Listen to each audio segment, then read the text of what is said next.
Bonsoir à toutes et à tous. Bienvenue encore une fois à cette soirée d'inauguration de l'Institut des sciences bibliques créé ici à l'Institut catholique de Paris. Le projet vient de nous être présenté. Je me permets juste de reprendre quelques petits points importants. Ce nouvel institut aura donc pour vocation de contribuer au développement de la recherche en travaillant, bien sûr, en partenariat avec d'autres universités pour promouvoir l'exégèse francophone, pas seulement française, l'exégèse francophone, et pour que celle-ci demeure un lieu de discussion, un lieu de dialogue. L'Institut des sciences bibliques permettra aussi de remettre la Bible sur la scène, la place publique, l'espace public, parce que, quoi qu'on en dise, ce livre est un livre actuel qui fait partie du patrimoine et de la culture occidentale, malgré parfois quelques volontés d'exculturation. Alors, l'occasion donc de l'inauguration de l'Institut des sciences bibliques est bien pour faire le point sur cette discipline qu'est l'exégèse, qui, depuis un siècle et depuis la crise moderniste, a suscité à la fois beaucoup d'espoir, mais aussi beaucoup d'inquiétudes et parfois aussi quelques désillusions quant à sa capacité à révolutionner le christianisme. Cette conférence, dont le thème porte sur les enjeux et perspectives des études bibliques aujourd'hui, se propose donc d'aborder quelques grands chantiers de l'exégèse contemporaine. Et pour en parler, deux grands spécialistes de la Bible, à ma droite, donc professeur Sophie Ramon, qui est professeur d'Ancien Testament ici à l'Institut catholique de Paris. Vous êtes aussi directrice de l'ELCOA et directrice de l'équipe de recherche Bible et littérature antique. Vous travaillez beaucoup sur les psaumes et d'autres corpus aussi de l'Ancien Testament. Et à gauche, professeur Régis Burnet. Vous êtes professeur à l'Université catholique de Louvain et ici aussi à l'Institut catholique de Paris. Vous travaillez beaucoup sur le christianisme des origines et la réception des récits bibliques. Vous animez d'ailleurs avec professeur Sophie un séminaire de doctorat ici à l'Institut catholique de Paris dont je suis moi-même bénéficiaire. Je vous remercie donc pour ce temps d'échange qui, j'espère, sera fructueux et riche. Alors, sans tarder, il est vrai que dans l'esprit de beaucoup de personnes, notamment des croyants, l'exégèse est une discipline desséchante. Elle fait perdre la foi, parce que voilà, elle s'intéresse davantage à l'histoire du texte qu'à sa signification pour la foi. Et d'un autre côté, pour cette fois-ci du côté plutôt des athées, l'exégèse est une discipline mythiste.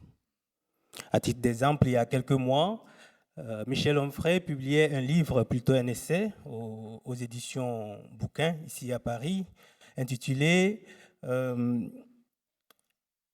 Théorie de Jésus, biographie d'une idée, où, comme le titre l'indique, il défend l'hypothèse que Jésus n'a jamais existé historiquement, mais qu'il existe simplement en tant que concept hérité donc, de l'espérance messianique du peuple juif auquel on aurait donné forme à travers les récits bibliques. Et pour étayer son hypothèse, je trouve que toutes les paroles qui ont été attribuées à Jésus dans le Nouveau Testament sont déjà contenues dans l'Ancien Testament et c'est la preuve que voilà, cette figure a été construite de toutes pièces. Alors, je me tourne vers vous, professeur Régis Burnet. Pour vous, Jésus, est-ce une idée ou une personne historique ? L'exemple que vous venez de prendre, Père Talaquet, est vraiment, me semble vraiment tout à fait intéressant parce qu'on a, moi j'ai été extrêmement surpris du relatif succès qu'a eu ce livre sur quelque chose qui est quand même une vieille lune. Et je pense qu'il est très important de faire de créer un institut des sciences bibliques, au moins pour dire que depuis plus d'un siècle et demi, on a des réponses extrêmement claires sur cette question. Une attestation multiple et continue de l'existence de Jésus. Deux, des sources externes. Alors, je ne vais pas vous les citer parce que, voilà, mais en gros, Tacite, Suétone, Pline le Jeune, Lucien de Samosate, etc. Des sources également externes juives, rabbiniques, hein, on trouve ça dans le Jésus de Nazareth de Klausner. 3, la consistance archéologique des lieux, des institutions. Donc le texte, s'il avait voulu tout inventer, a fait beaucoup de travail pour y parvenir. Et surtout 4, un point extrêmement important qui a été mis en place dès les années 50-60, l'idée que l'historicité fait partie intégrante de cette religion particulière qu'est le christianisme. Et donc que l'historicité de l'évangélisation, c'est le cœur du message. Et donc essayer de saper ce message par ce qui constitue justement son cœur, c'est se tromper de cible. Et donc, voilà, vive l'Institut des sciences bibliques, au moins pour rappeler ces évidences-là. J'espère qu'on ira un petit peu plus loin dans cet institut, mais au moins ça servira à ça. Je vous remercie pour votre réponse. Évidemment, plusieurs sources, à la fois chrétiennes et non chrétiennes, attestent de cette historicité de Jésus. Donc, ce n'est plus une question à poser. Peut-être le travail qu'il fallait faire est de faire la différence entre Jésus, tel qu'il est mis en récit dans les récits bibliques, tel qu'il est raconté dans les récits bibliques, et Jésus tel qu'il a existé vraiment historiquement, ce qui n'apparaît pas évidemment clairement chez Michel Onfray, qui à mon avis participe à perpétuer cette tradition que nous avons héritée du siècle des Lumières, à savoir le culte de la raison. D'un autre côté, je pense que l'exégèse elle-même, notamment l'exégèse historico-critique, a participé à saper, en tout cas, la véracité, à mettre en cause la véracité du récit biblique d'histoire d'Israël tel qu'elle est racontée dans les récits bibliques. Et cette exégèse historico-critique qui émerge en tout cas du contexte du modernisme, bien sûr, et qui épouse effectivement les méthodes de ce contexte-là. Je me tourne maintenant vers vous, professeur Sophie Ramon. Comment est-ce qu'il faut se situer face à l'histoire d'Israël telle qu'elle est racontée par la Bible? Est-ce un mythe ou est-ce qu'il y a une partie de vérité? Oui, merci Paul Martin. Alors, c'est vrai que la conviction que l'histoire d'Israël, en tout cas telle qu'elle est rapportée dans la Bible, dans l'Ancien Testament, et l'histoire fiable du peuple d'Israël s'est fissurée progressivement sur deux fronts, on pourrait dire.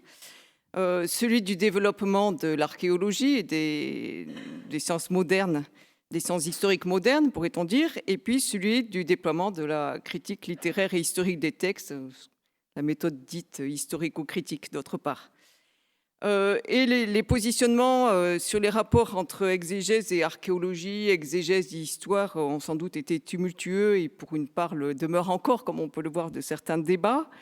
Mais ce qui est clair, ce qui est devenu clair, je crois, c'est que chaque discipline doit avoir son autonomie et que chaque discipline doit dialoguer avec l'autre. Et le bénéfice de tout cela, et là c'est Jean-Louis Ska qui l'écrit, c'est que d'un côté, dit-il, l'exégèse peut davantage se concentrer sur le sens du texte sans devoir à tout prix lui trouver un point d'ancrage dans un événement historique précis. Elle sera plus attentive aux caractéristiques littéraires des textes et cherchera à identifier leur contexte culturel plutôt qu'à établir ce qui s'est vraiment passé. Et puis d'autre part, l'historien ne devra plus rendre compte à une théologie biblique qui craint de voir son édifice s'écrouler dès que l'historicité des récits est mise un tant soit peu en doute. Alors il faut quand même éviter tout fondamentalisme, à la fois dans la lecture des textes bibliques, c'est-à-dire il faut les interpréter, mais il faut aussi éviter une sorte de fondamentalisme scientiste qui consisterait à dire n'est vrai que ce qui peut être démontré par l'archéologie ou par des sources extra-bibliques. Donc ça, c'est la route à tenir, enfin la voie à tenir aujourd'hui voilà, pour un positionnement un tant soit peu équilibré. Ce qui veut dire que malgré tout, bien, il faut prendre donc à la fois comme élément de recherche, quand on veut réfléchir à l'histoire de l'Israël ancien, il faut tenir compte de l'archéologie, des sources extra-bibliques, évidemment du texte biblique aussi, et puis tenir compte du fait que Israël a écrit sur son passé. Et ça, c'est un fait d'histoire aussi, hein. Avec la conscience que les textes de l'Ancien Testament n'ont pas été écrits pour informer sur l'histoire, mais plutôt, pourrait-on dire, pour former la conscience religieuse d'un peuple. Voilà. Ça n'exclut pas, évidemment, qu'il y a des éléments historiques dans le texte, mais il faut prendre les récits pour ce qu'ils sont. Voilà. Je vous remercie pour cette réponse qui, voilà, à mon avis, est très intéressante, justement, parce que c'est la tentation, à mon avis. Je suis qu'un petit doctorant, donc face à des spécialistes, je pense que c'est la tentation, justement, de l'exégèse historico-critique de succomber à cette tentation du fondamentalisme scientiste, de vouloir tout prouver par l'histoire et par l'archéologie. Et il faut, comme vous le rappelez, les textes bibliques n'ont pas été écrits pour informer sur l'histoire, mais pour former la conscience, justement, de la conscience religieuse d'un peuple et façonner son identité donc, devant son Dieu. Et cependant, une question me semble importante. Que faire donc des manuscrits qui existent, puisqu'il y a plusieurs manuscrits qui informent sur cette histoire et qui comportent aussi parfois des variantes assez conséquentes. Comment se situer face à ces manuscrits-là, professeur Régis Brunet? Alors c'est vrai que depuis, ça c'est une vraie nouveauté, enfin c'est plutôt le retour de quelque chose qui était très à la mode il y a quelques années et qui est en train de revenir en force, c'est la critique textuelle. C'est très étonnant de voir que, donc la critique textuelle, hein, vous savez, c'est l'ensemble des disciplines qui permettent en regardant les manuscrits, de construire un texte qui pourrait être le texte d'origine ou peut-être le meilleur texte, etc. Et c'est vrai que pendant longtemps, on a fait papier-crayon, hein, on a utilisé les ressources qu'on avait à notre disposition, et avec les sciences informatiques, on arrive maintenant à des choses beaucoup plus précises en matière de critique textuelle. On peut très facilement traiter d'un seul clic une série de lieux variants ou une série même de manuscrits. C'est beaucoup plus simple, hein, et puis on peut surtout, ce qui était la chose la plus compliquée dans la critique textuelle, c'était de faire ce qu'on appelait des stémas, hein, donc de faire des arbres pour pouvoir se dire telle variante, ok, elle vient de tel manuscrit qui lui-même a peut-être recopié tel autre, etc. Donc je la garde pas en fonction de son héritage, si vous voulez. Et c'est vrai que depuis quelque temps, on s'aperçoit que la critique textuelle est complètement renouvelée par cela. Et alors, on arrive à des choses très intéressantes. Et je pense que les prochaines années en exégèse vont être consacrées aussi à ça. D'abord, on s'aperçoit que certains manuscrits qu'on considérait comme très très important, très très bon. Et alors, pour ceux qui connaissent, c'est les manuscrits autour du texte alexandrin. Ces manuscrits étaient... Alors, c'est ce que nous donnent les arbres construits par l'informatique, hein, donc il faut peut-être être très prudent, hein, avec ça. Ces manuscrits étaient peut-être moins importants qu'on l'a cru, et on voit remonter dans les apparats critiques, si vous voulez, des leçons qui viennent de textes beaucoup plus traditionnels, en particulier du texte byzantin. Et ça, vous le voyez en Nouveau Testament, dans les éditions successives du texte qui est établi par les Allemands à Münster, hein, le centre qui s'occupe de cela, qui fait le fameux Nestlé-Aland. Alors, ça c'est la première chose. La deuxième chose, qui est assez paradoxale, c'est que ce mouvement arrive au moment où on a renoncé à l'illusion de reconstruire le texte original.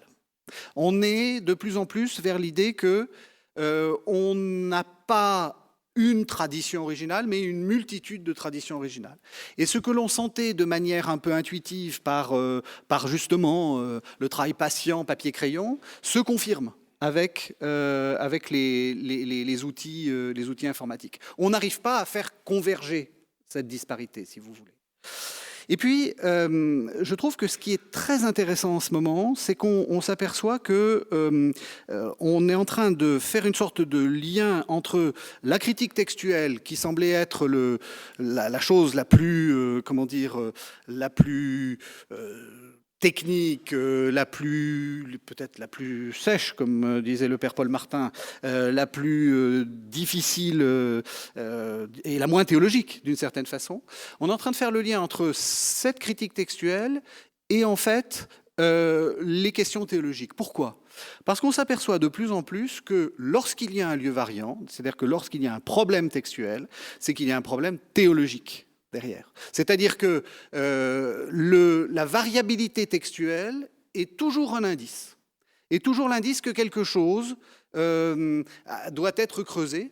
Alors j'ai pris un exemple tout bête, juste pour vous faire comprendre. Je ne vais pas en tirer, je ne vais pas vous faire un cours de critique textuelle. Jude 5. L'épître de Jude, très peu de versets, est bourré de problèmes textuels. Et un de ces problèmes textuels est le suivant, verset 5. « Je veux vous rappeler, bien que vous sachiez tout définitivement, que le Seigneur, après avoir sauvé son peuple du pays d'Égypte, a fait périr ceux qui s'étaient montrés incrédules. » Bon, là, on est dans quelque chose de très simple. Enfin, on voit bien que Jude rappelle... Bon. En fait, une leçon est en train de remonter, justement toujours avec ces... Je dis remonter, c'est pas très scientifique de manière de parler, mais ça est en train de devenir de plus en plus importante. Qui dit « Je veux vous rappeler, bien que vous sachiez tout définitivement, que Jésus, après avoir sauvé son peuple du pays d'Égypte, a fait périr ceux qui s'étaient montrés incrédules. » Et là, ça devient intéressant, parce que ça veut dire qu'il y a peut-être des gens, alors, est-ce que c'est Monsieur Jude, est-ce que c'est ceux qui ont recopié, qui avaient déjà l'idée que le Dieu de l'Ancien Testament et le Jésus du Nouveau, si vous voulez, pour aller très vite, finalement sont un. Et le père Holzer, tout à l'heure, parlait de la Trinité. On voit bien que là, on est dans quelque chose qui nous montre qu'il y a eu au moins une réflexion sur le fait que Jésus était aussi aux commandes, peut-être, des événements de la sortie d'Égypte. On en tire les conséquences qu'on en veut, peu importe. Mais voyez comment, quand on se met à regarder dans le détail du texte, en fait, on tombe sur des difficultés non pas simplement arides, de savoir si je mets tel cas après telle préposition, mais sur des questions vraiment théologiques. Et je crois que ça va être ça l'avenir de la discipline. Je vous remercie. Peut-être pour cette Sophie, dire un peu quel peut être monsieur Régis Burnet venait d'en parler, de parler de problèmes théologiques qui se posent. Et peut-être que quel est pour vous le but de la critique textuelle ? Je pense que pour l'Ancien Testament, ce que vient de dire Régis Burnet se confirme. On pourrait dire la même chose à peu près. C'est-à-dire que comme on n'a que des copies de copies, forcément, il peut y avoir des variantes entre des manuscrits, que ces manuscrits soient en hébreu, qu'ils soient en grec, ou qu'ils soient en araméen, en syriaque, en latin. Bon, donc le but de la critique textuelle, ça va être de regarder, de comparer les manuscrits et d'essayer d'évaluer les variantes. Ça, c'est le but principal, c'est cette étude de la transmission du texte, finalement. C'est l'étude principale de la critique textuelle. Et selon certains chercheurs, il y aurait pour l'Ancien Testament environ 10% du texte qui ferait l'objet de questionnements. Bon. En tout cas, c'est Innocent Ibaza qui dit ça.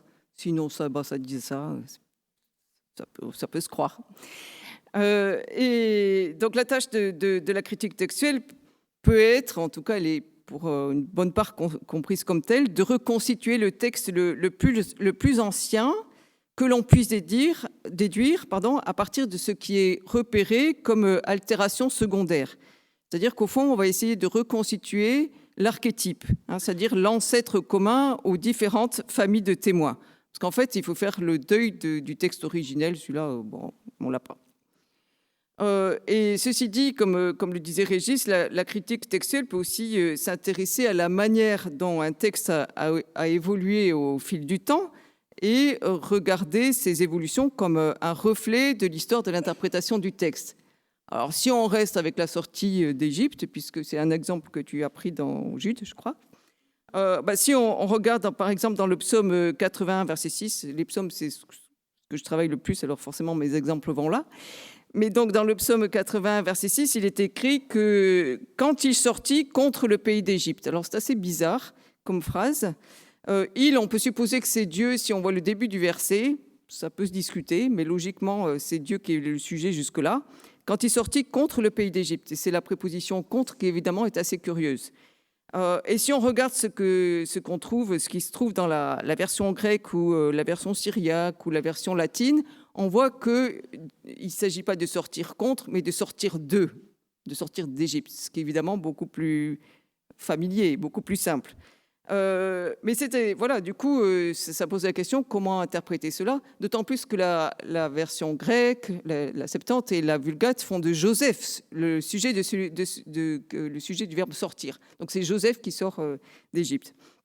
Bref, en tout cas, il semblerait que du côté du texte hébreu, on a plutôt la représentation d'un Dieu guerrier qui sort contre l'Égypte, et on voit bien que la Septante et la Vulgate n'ont pas cette dimension guerrière et font donc du sujet du verbe sortir Joseph, ce qui change évidemment la teneur du texte.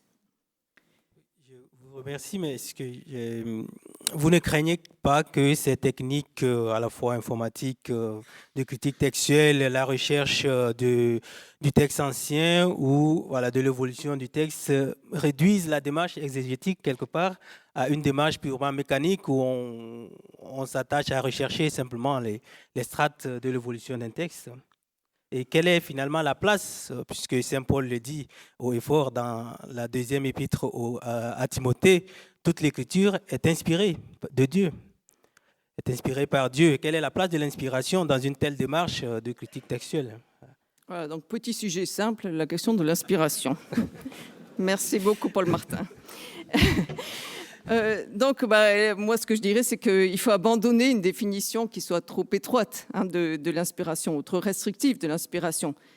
Et en fait, c'est tout au long du processus de formation, en tout cas c'est comme ça que je le comprends, c'est tout au long du processus de formation de la Bible que joue l'inspiration. Les auteurs des textes bibliques, mais aussi les rédacteurs successifs, ceux qui ont relu et repris les textes, qui les ont actualisés, les compilateurs, les éditeurs, etc., les traducteurs aussi. Et Richard Simon écrivait déjà dans son temps, « Les auteurs des additions ou changements ont été de véritables prophètes dirigés par l'Esprit de Dieu.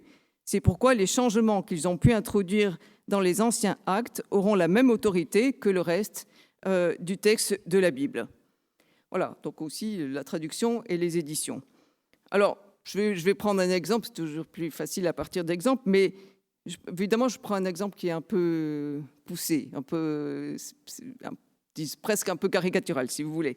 C'est l'exemple de Job 19, versets 25-26. Ça ne vous dit rien du tout, sauf que les pasteurs qui sont ici dans la salle savent que c'est un texte qui est utilisé pour les funérailles, quelquefois, n'est-ce pas?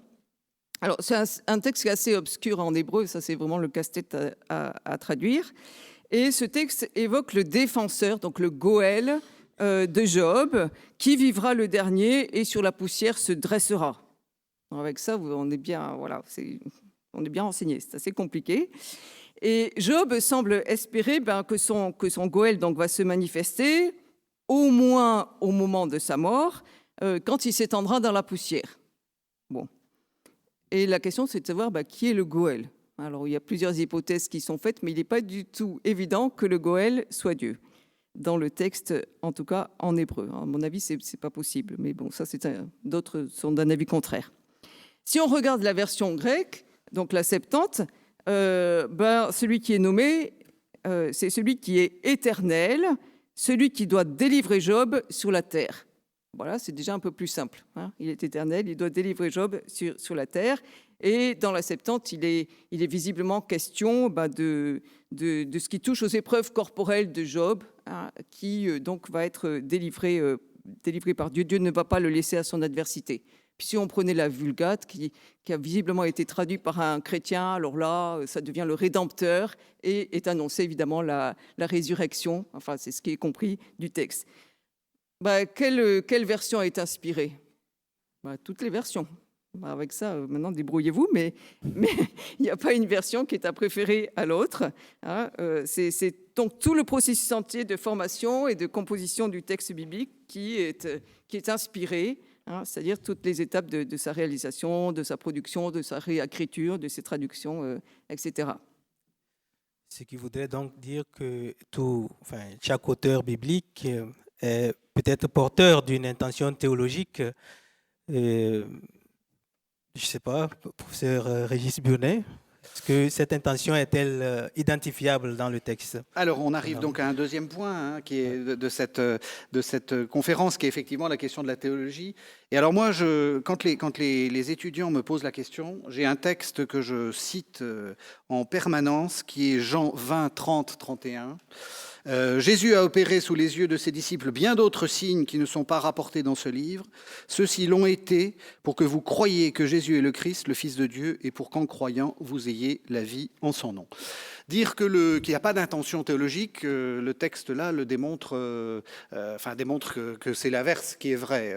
On pourrait presque se demander si le texte de Jean n'est pas une sorte de machine à produire de la croyance. On peut peut-être même se demander si il n'y a pas une sorte d'intention un peu presque qui va au-delà même du texte, hein, une sorte d'ambition un peu délirante de l'auteur. Non seulement c'est une machine à produire de la croyance, mais c'est aussi une machine à produire du salut. Hein. Donc évidemment, on peut se demander ce que l'auteur veut dire. Donc il me semble que si on veut aller jusqu'au bout de cela, qu'il est nécessaire que les exégètes aient une place centrale dans les facs de théologie. Je suis en train de plaider un peu pro domo. Alors, selon les confessions, je comprends que cette place puisse être une place plus ancillaire, c'est comme ça qu'on disait autrefois dans la théologie catholique, c'est-à-dire au service d'eux, hein, mais vous savez, hein, c'est comme dans Marthe et Marie, il y a toujours une meilleure place, mais si personne ne s'occupe de la soupe, personne ne mange. Donc, pourquoi pas avoir cette place ancillaire? Finalement, ça ne me dérange pas. Ou alors, si vous êtes plus protestant, vous pouvez vous dire que c'est même le cœur, en fait, d'une fac de théologie. C'est-à-dire que la théologie biblique, c'est la théologie. Mais il me semble que cela suppose, et je vais me tourner tout de suite vers Sophie, cela suppose que les exégètes, en même temps, fassent un effort.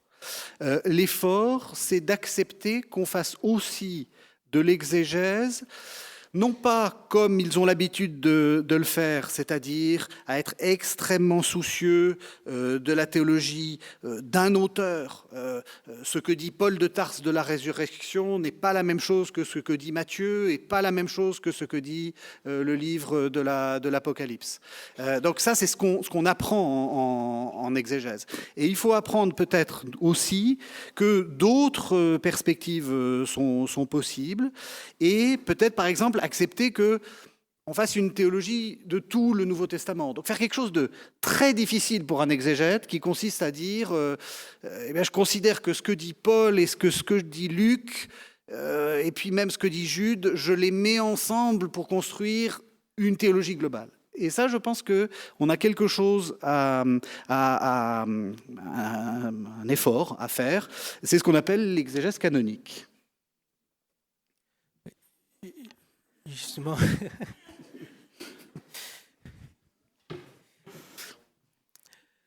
Justement, la question de l'exégèse canonique ou de la méthode, en tout cas, par laquelle on pourrait mettre plus en avant cette théologie de la Bible est très discutée, il me semble.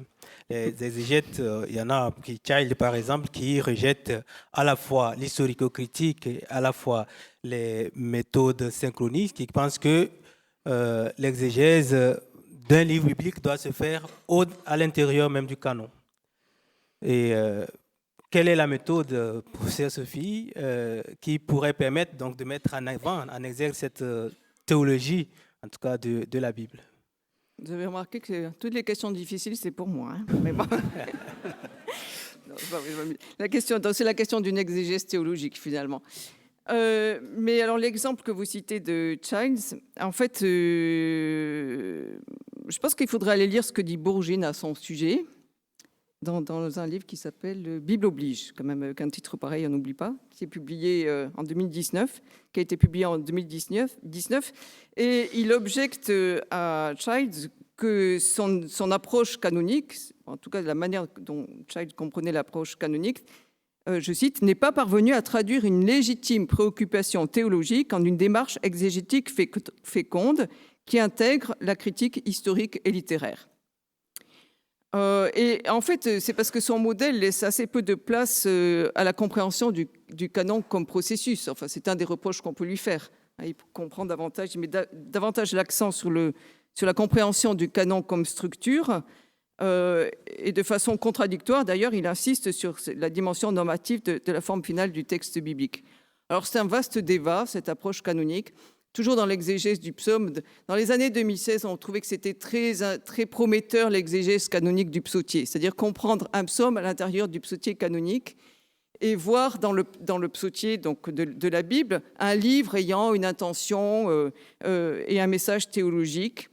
Mais en fait, aujourd'hui, c'est très discuté. C'est assez amusant de voir les textes qui sont produits sur le psautier. Il y a vraiment les deux tenants des deux positions, ceux qui défendent l'exégèse canonique du psautier et ceux qui disent non, il faut interpréter chaque psaume indépendamment de son contexte. Parce qu'au fond, si on regarde à Qumran, on voit qu'il y a des manuscrits qui ont d'autres organisations des psaumes. Les psaumes ne sont pas dans le même sens, ils n'ont pas le même ordre, ils ne sont pas toujours les mêmes. Et donc, qu'est-ce que ça veut dire, au fond, que c'était exégèse canonique ? Et puis, il me semble qu'il faut partir du fait que toute une partie de la littérature biblique s'est constituée à partir de la réception de traditions et de textes plus anciens. Alors, ce qui fait que l'Ancien Testament, mais on pourrait dire aussi le passage de l'Ancien au Nouveau Testament, mais l'Ancien Testament peut se définir comme une littérature de réécriture, d'actualisation. Il est indéniable aussi que les textes bibliques parlent de Dieu, ou parlent de l'humain d'ailleurs, d'une manière assez diversifiée. Et pourtant, il y a quelque chose qui se dessine. On pourrait dire que dans leur forme littéraire, il y a des éléments structurels qui signalent un certain degré d'unité à la fois textuelle et théologique. Et donc, il faut tenir compte à la fois de la pluralité des positions, du dialogue que les positions ont les unes avec les autres à l'intérieur du texte biblique, et puis de cette unité, on pourrait dire, textuelle et théologique. Donc, c'est un équilibre qui est assez délicat de mon point de vue.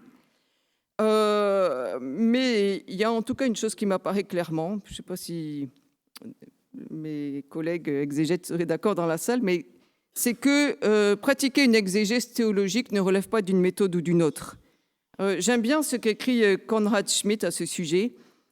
Il écrit « L'exégèse historico-critique devient historiquement peu crédible lorsqu'elle dévalorise la dimension théologique des textes bibliques. Et l'interprétation théologique des textes bibliques se dégrade en docétisme lorsqu'elle donne priorité au coefficient théologique sur le coefficient historique de l'interprétation textuelle. L'exégèse historique reste fidèle à son caractère historique uniquement lorsqu'elle est réalisée avec une sensibilité théologique concomitante. Inversement, une exégèse théologique qui souhaite rester fidèle au texte et à son contenu ne peut diverger radicalement dans son approche de l'exégèse historique orientée vers le texte. Ça veut dire quoi ? Ça veut dire qu'il faut prendre au sérieux la nature du texte et que le mode de pensée du texte biblique, qui peut être considéré comme théologique dans la mesure où sa vision du monde est marquée par sa référence à Dieu. Voilà. Et puis, ces textes sont nés au sein de communautés de foi, ils ont été transmis au sein de communautés de foi, et ils font l'objet de lectures et d'exégèses théologiques diverses au sein de ces communautés de foi, et donc, en quelque sorte, ils obligent à une démarche théologique, si on prend en compte donc, ce fait-là. Donc, il s'agit de prendre au sérieux le geste théologique des textes bibliques et la composition progressive de ce qui est devenu la Bible. Je vous remercie pour cette réponse claire. Je comprends donc que pour une exégèse équilibrée, aucune méthode n'est pratiquée pour elle-même, parce que la méthode doit produire, en tout cas conduire à la théologie, et que la théologie et la recherche théologique d'un texte ne doit pas se faire sans non plus une méthode. Alors, que faire? Puisqu'on a abordé la question de l'exégèse canonique, que fait-on des écrits apocryphes? Alors ça aussi, je pense qu'il y a une évolution par rapport à la manière dont on perçoit le monde apocryphe.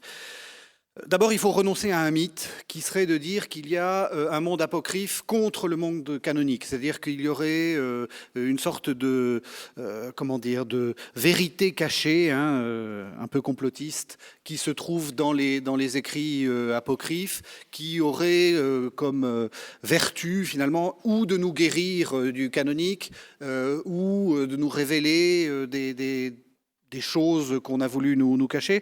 On se rend compte de plus en plus que les grands textes dont on a qu'on a publié avec beaucoup de publicité, je pense par exemple à l'évangile de Thomas ou à l'évangile de Philippe, on s'aperçoit que ces textes sont en réalité beaucoup plus tardifs qu'on a cru.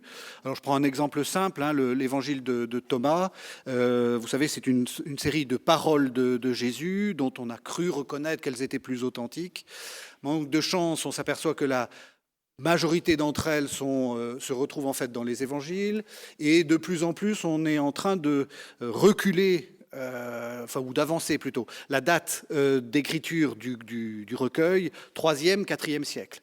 À ce moment du 3e, 4e siècle, c'est clair qu'on connaissait les écrits canoniques, qu'il y avait un canon, et donc l'évangile de Thomas est en réaction avec ce canon. Autre exemple aussi très connu, l'évangile de Judas. On a dit l'évangile de Judas oppose un Jésus qui aurait fait un pacte avec Judas aux apôtres, et ce Jésus qui finalement fait le pacte de tu me livreras avec Judas, c'est le véritable Jésus. Ça dit surtout qu'au 3e, 4e siècle, époque d'écriture du texte, il y a probablement des communautés qui sont en opposition avec ce qu'on appelle la Grande Église. Alors ça, c'est pas nouveau, qu'il y ait des oppositions envers Pierre, son successeur, les apôtres et leurs successeurs, c'est pas nouveau. Et donc, ça ne dit que ça. Ça dit qu'il y a qu'en fait, ces textes-là sont des textes polémiques. Ça ne dit rien sur la vérité, sur une quelconque vérité historique. Alors, ce qui est intéressant, c'est, une fois qu'on a dit ça, c'est de se rendre compte que utiliser les apocryphes, c'est utile en amont et en aval des textes que l'on étudie. Moi je suis néo-testamentaire, donc je vais prendre des exemples dans le Nouveau Testament. Si vous étudiez le livre d'Hénoch, qui est alors très compliqué à dater, très compliqué même à essayer de trouver une unité, mais peu importe, c'est un texte composite de ce qu'on peut appeler le judaïsme du Second Temple. Donc si vous étudiez ce livre d'Hénoch, ça vous permet d'avoir une sorte de chaînon manquant finalement entre ce que nous disent les textes de l'Ancien Testament et ce que nous disent les textes du Nouveau. Et en particulier le fait que tout d'un coup, on a l'impression que les chrétiens sont pris dans une sorte de fièvre apocalyptique, eschatologique, s'intéressent aux fins dernières, ce que ne faisaient pas du tout, en apparence, les textes de l'Ancien Testament.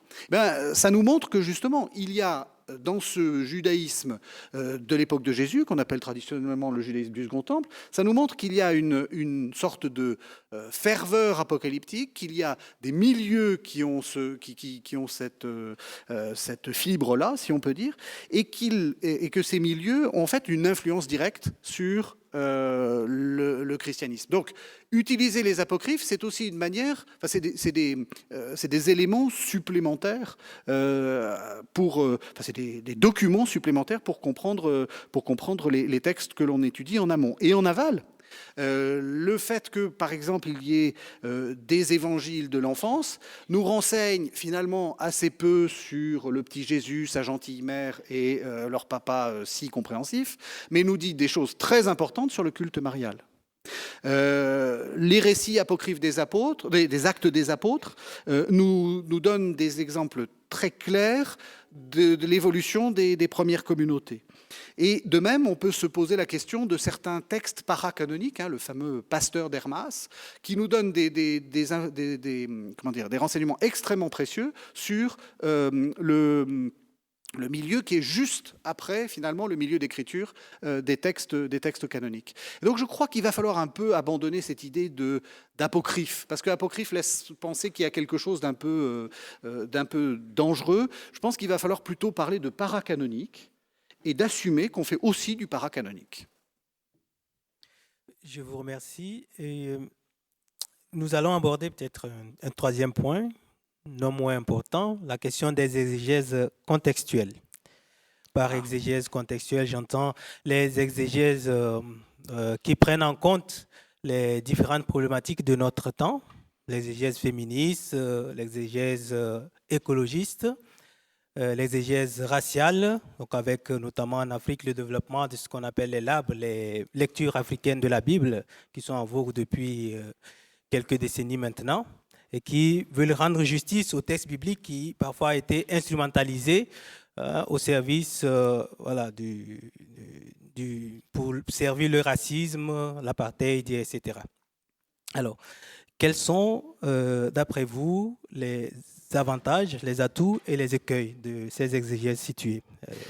Alors moi, je vais faire un plaidoyer pour ces exégèses situées. Je pense que ceux qui disent que c'est du wokisme, que c'est une manière qu'il y a un agenda caché dans les études de genre, etc., sont tout simplement des ignorants.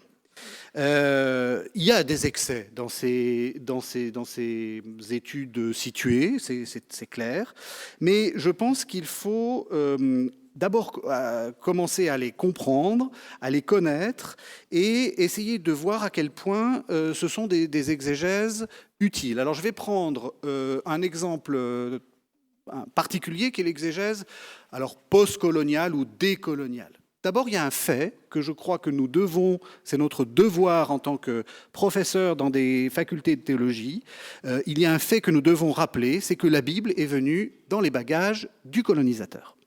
Et qu'on le veuille ou non, l'exégèse est une discipline qui est imposée par les Européens et les Américains au reste du monde.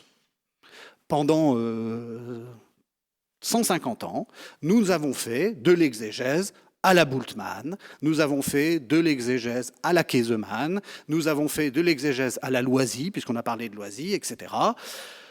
Jusqu'à présent, il me semble que ce sont plutôt des hommes, plutôt des blancs et plutôt des prêtres. Et ça, ou des prêtres ou des pasteurs.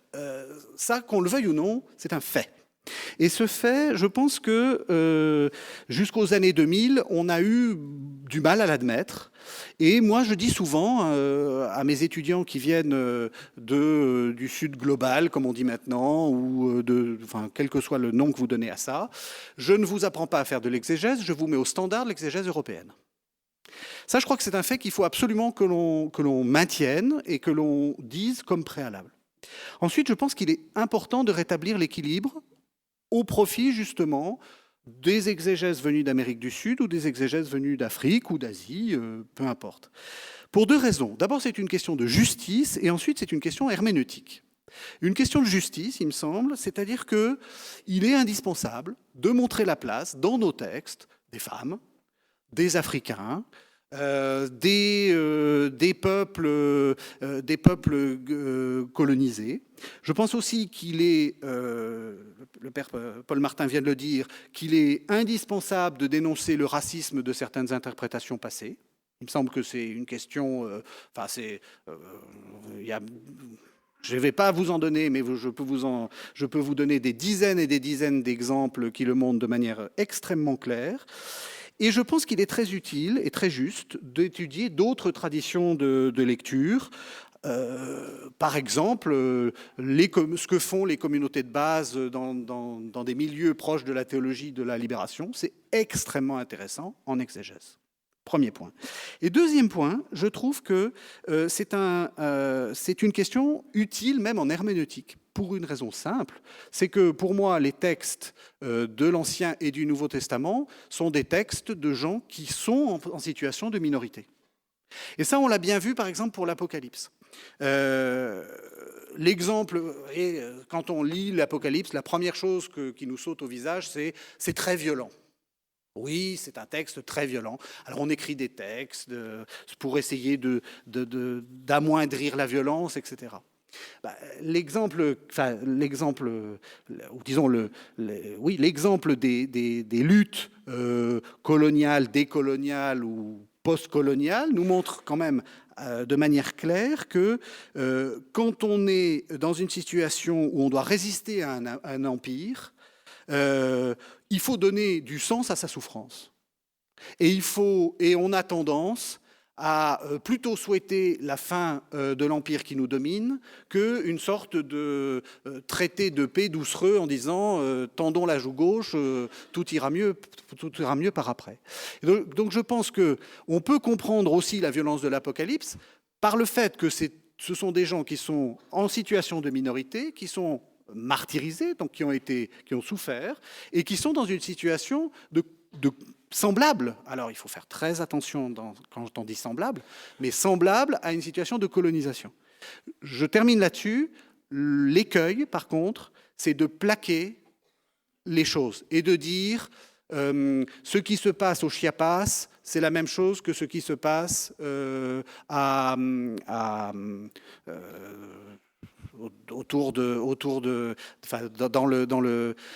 en Asie mineure, au moment où le voyant de l'Apocalypse écrit. Là, on n'est pas honnête. Là, on fait quelque chose qui est malhonnête. C'est-à-dire qu'on a le droit de dire « cela me rappelle », on a le droit de dire « il y a des situations proches », mais en tant qu'historien, il faut être très, très prudent et se dire ce sont des situations différentes et soyons très prudents dans notre comparaison. Mais je pense que ça fait partie, je l'ai dit, à la fois d'une question de justice et d'une question herméneutique. Je vous remercie. Peut-être, professeur Sophie, allez-vous réagir? Oui, alors moi, il me semble que effectivement, l'intérêt des lectures contextuelles, c'est que elles ont peut-être pris en compte un critère herméneutique qui était peu pris en compte jusque-là, c'est celui du lecteur, de l'expérience du lecteur et de sa situation contextuelle, son passé, sa culture, etc. C'est-à-dire, au fond, elles mettent à jour ou elles nous rappellent que personne n'entre nu dans un texte. Hein, et que donc on va au texte avec ce que l'on est, avec ses propres présupposés. Et que ça peut être intéressant d'interroger ces présupposés sans craindre d'apparaître moins scientifique. Je vais prendre un petit exemple qui m'a beaucoup amusé, mais j'ai lu des choses sur le Cantique des Cantiques ces derniers temps. Et alors, il y a une phrase dans le Cantique des Cantiques au premier chapitre qu'on ne sait pas très bien traduire, en tout cas qui peut se prêter à une double traduction. Soit on traduit que la femme est noire et belle, ou bien qu'elle est noire mais belle. On peut faire les deux. Alors, choisissez. Alors, dans un livre que j'ai lu, un livre collectif, il y a un auteur qui dit que la Bible n'est pas raciste et que donc, dans le contexte littéraire, cette phrase, elle renvoie au fait que la femme, en fait, elle ne peut pas prendre soin de sa beauté parce que, comme elle travaille dans le jardin, eh bien, sa noirceur provient du travail au jardin, elle est toute la journée au soleil. Et donc, cet auteur traduit noire, mais néanmoins belle. Et puis, un autre auteur, dans le même ouvrage, démontre qu'en fait, il y a un discours racial juif axé sur le fait d'être blanc ou noir qui a existé depuis l'Antiquité jusqu'au temps moderne et que le cantique est né dans un contexte culturel de montée de discorde ethnique. Et donc, il traduit « Je suis noir et j'ai de l'allure ». Voilà. Alors, on pourrait discuter les arguments exégétiques de ces deux auteurs, qui sont tous les deux des auteurs reconnus, voilà, et on ne peut pas douter de leur scientificité, mais on peut toujours discuter donc leurs arguments, mais on peut aussi discuter finalement leur parti pris, leurs présupposés. Comment est-ce que chacun va au texte? Et il me semble que les lectures contextuelles ne sont pas subjectives ou ne sont pas fantaisistes dès lors, mais uniquement dès lors, qu'elles se servent des méthodes classiques, hein, et que donc aussi elles interrogent leur parti pris. Alors, on pourrait, voilà, en particulier nommer l'exégèse féministe qui montre, mais ça, l'exégèse historico-critique l'avait déjà fait au fond, hein, que le milieu d'écriture de la Bible était patriarcal. La Bible a été écrite par des hommes pour des hommes. Bon.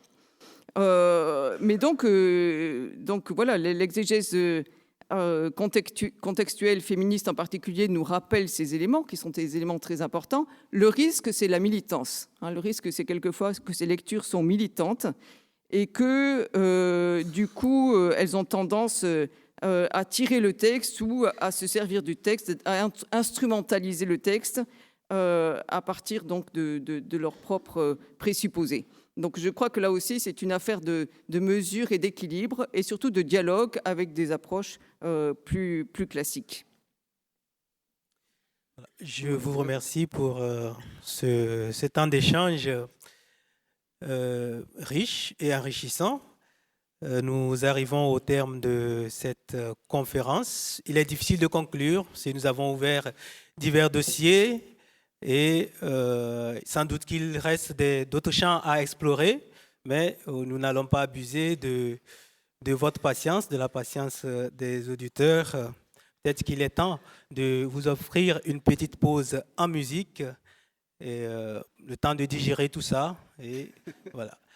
Donc, merci professeur Sophie Ramon et professeur Régis Burnet pour ce temps. Merci à vous.